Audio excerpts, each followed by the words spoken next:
metal şüşə və silikondan hazırlanan çaşkaları məsləhət görmürəm.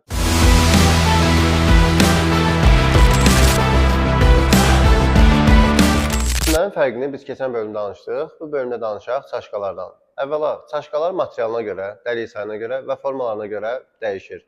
Başlayaq materialına görə. Çaşkalar materialına görə silikondan, metaldan, şüşədən və gildən hazırlanır. Bəs biz bizə uyğun çaşkanı necə seçək?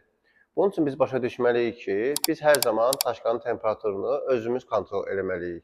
Və buradan da belə bir nəticəyə gəlirik ki, metal şüşə və silikondan hazırlanan çaşkaları məsləhət görmürəm, çünki biz onun istiliyini kontrol edə bilmirik. Sizə məsləhətim gildən hazırlanan çaşkaları almağınızdır.